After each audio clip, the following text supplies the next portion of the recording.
காலை உணவு திட்டம் தளபதி மு.க. ஸ்டாலினுடைய பெயர் உலகம் பூரம் புகழ்பெற்றது. இந்த திட்டத்தினால என்னுடைய பையன் படித்து பிரான்ஸில் இன்றைக்கி வேலை செய்கிறான் என்று தளபதி நினைவு கொண்டு கண்ணீர் வடிக்க சொன்னார். திமுக சார்பில் இப்படி வந்தோன்னு நாங்கள் செய்வோம்னு சொல்லுவோம். ஆனால் ஒவ்வொன்றையும் தளபதி மு.க. ஸ்டாலின் பார்த்து செஞ்சார்.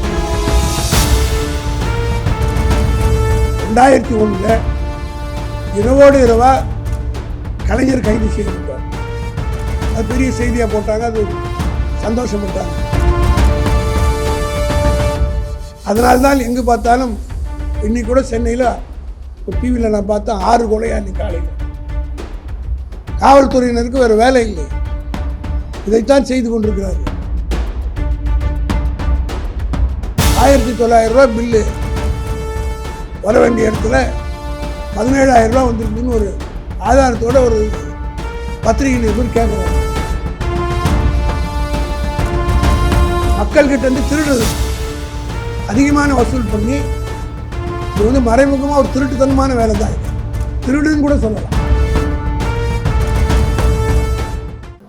அதாவது இந்த ஆட்சி அமைந்ததிலிருந்து உருப்படியாக எதுவும் செய்யவில்லை, செய்வதற்குரிய எந்த திட்டமும் கையில் இல்லை. காரணம், இவர்களுக்கு ஆட்சிக்கு வருவோன்ற நம்பிக்கையே இல்லை. ஏதோ ஒரு குருட்டாந்தசியாக ஆட்சி வந்துடுது. அதனால் ஆட்சி நடத்துகிறதுக்கு எந்த விதமான திட்டமும் இல்லை, அவரிடத்தில் எந்த விதமான ஒரு யோசனையும் இல்லை. ஆகவே எப்படியோ ஒரு ஆக்சிடெண்ட்டில் வந்துட்டாங்க. விபத்தின் காரணமாக வந்த காரணத்தினால் இந்த 2 மாத காலமாக ஒன்றுமே செய்ய முடியல. ஒவ்வொரு பேராக மாற்றிக்கிட்டு இருக்காரு. சட்டசபையில் கூட பேசும்போது சொன்னார் அப்பாவை காணோன்னு. இப்போ அப்பாவை ஒவ்வொரு திட்டத்திலையும் மக்கள் பார்க்குறாங்க. பேர் மாற்றினார், விடியற் பயணம்னு மாற்றினார். அந்த விடியற் பயணத்தை விடியல் என்று எடுத்துட்டார். மகளிர் பயணம் ஏற்கனவே மகளிர் பேருந்துன்னு ரொம்ப காலந்தரமாக இருக்குது. காலங்காலமாக இப்போ தமிழ்நாட்டார் போக்குவரத்து கழகத்தில் மகளிருக்குன்னு தனி பஸ் இருக்குது. அதனால் அதை மாற்றினார். இப்படி ஒவ்வொரு பேராக மாற்றினார். காலை உணவு திட்டம் தளபதி மு.க. ஸ்டாலினுடைய பெயர் உலகம் பூரம் புகழ்பெற்றது. இதை பார்த்து கனடாவிலும் மற்றும் வெளிநாட்டிலே கூட இதை பின்பற்றினார்கள். ஆக இந்த திட்டம் மக்கள் மத்தியிலே போய் சேர்ந்திருக்கிறதுன்றதுனால அதில் பெருந்தலைவர் காமராஜருடைய பெயரை வச்சுருக்காங்க. எங்களுக்கு ஒன்றும் காமராஜர் விரோதி இல்லை. ஆனால் அந்த திட்டத்தை கொண்டு வந்தது யார் என்பது ஒவ்வொரு குழந்தைக்கும் தெரியும். சாப்பிடும்போது கூட கலைஞருக்கு தளபதி கொடுத்தது தலைமை சாப்பாடுன்னு தான் சாப்பிட்ற குழந்தைங்க சொல்லுது. அதனால் ஒரு திட்டத்தினுடைய பெயரை மாற்றுவதால் அவரை மறைத்து விடும் என்று கருதினால் அதை விட முட்டாள்தனம் வேறு ஒன்றுமே கிடையாது. காரணம், பழமொழி சொல்லுவாங்க, ரோஜாவை எப்பெயரிட்டாலும் அதனுடைய புகழ் மாறாது வங்காது. அதுபோல் தளபதி மு.க. ஸ்டாலினுடைய திட்டங்கள் ஒவ்வொன்றும் மக்கள் மத்தியிலே இன்றைக்கி நிற்கிது. அவருடைய பெயரை தான் சொல்கிறாங்க. அது நாள் முதல்வன் திட்டமாக இருந்தாலும் சரி, அந்த நாள் முதல்வன் திட்டத்தால் தேர்தல் முடி வந்த பிறகு ஒரு ஆட்டோக்காரர் உங்கள் டிவியில் பேட்டி கொடுத்து தான் நான் பார்த்தேன். இந்த திட்டத்தினால என்னுடைய பையன் படித்து பிரான்ஸில் இன்றைக்கி வேலை செய்கிறான் என்று தளபதி நினைவு கொண்டு கண்ணீர் வடிக்க சொன்னார். இந்த மாதிரி ஒவ்வொரு திட்டத்தினுடைய பயனும் மக்கள் உணர ஆரம்பித்து விட்டார்கள். அதே போல் இந்த தாய்மானவர் திட்டம் என்பதை பெயர் எவ்வளோ உன்னதமான பெயர். இது யாருக்கு கொடுத்தாங்க?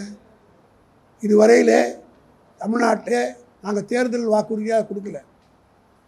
திமுக சார்பில் இப்படி வந்தோடனே நாங்கள் செய்வோம்னு சொல்லலை. ஆனால் ஒவ்வொன்றையும் தளபதி மு.க. ஸ்டாலின் பார்த்து செய்தார். அதே போல் 75 வயதுக்கு மேற்பட்ட மூதாதையர்கள் ரேஷன் பொருட்களை போய் கியூவில் நின்று கடையில் நின்று வாங்கக்கூடிய அளவுக்கு அவர்களால் முடியாது என்கிற காரணத்தினால் அந்த திட்டத்தை தாய்மானவருடைய பெயர் சூட்டி வீடு தேடி முதியோர்களுக்கு ரேஷன் வழங்குகிற திட்டத்தை கொடுத்தாங்க. முதல்ல 75 வயசில் வச்சார், அப்புறம் 70ன்னு குறைத்து 65 வயது வரையில் குறைத்து அது இன்றைக்கு பல தாய்மார்கள் வயசானவங்க யாருடைய குழந்தை குட்டி இல்லாதவங்க வெறும் ரேஷன் கார்டு மத்திய நம்பி இருக்கக்கூடியவர்கள் தான் வீடு தேடி கதவு தட்டி கொடுத்த போது எல்லோரும் மகிழ்ச்சியாக அதை ஏற்றுக்கொண்டார்கள். அதே போல் வறுமை கோட்டு கீழே இருக்கிற குழந்தைகளுக்கு ஊக்கப்படுத்துகிற திட்டம் தான் தாய்மானவர் திட்டம். இந்த தாய்மானவர் திட்டம் எப்படின்னா தாய் உள்ளத்தோடு செய்கிறவங்க.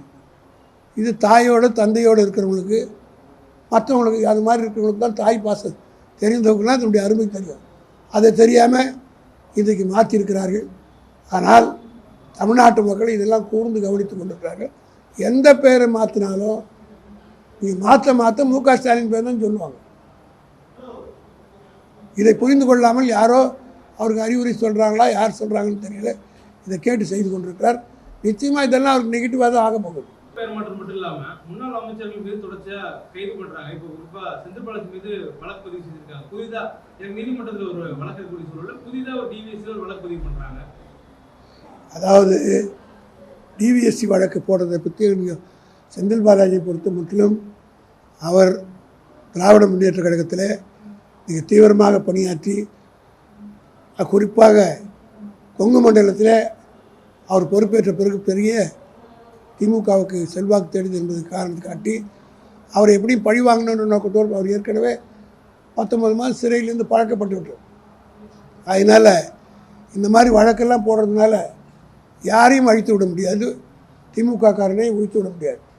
எமர்ஜென்சி காலத்துலேருந்து நாங்கள் பார்க்காத கேஸ் தான். சிபிஐ பார்த்தோம், மற்ற வழக்குகள்லாம் பார்த்துருக்குறோம்.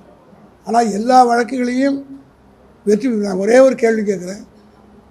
2001 இரவோடு இரவாக கலைஞர் கைது செய்யப்பட்டார்.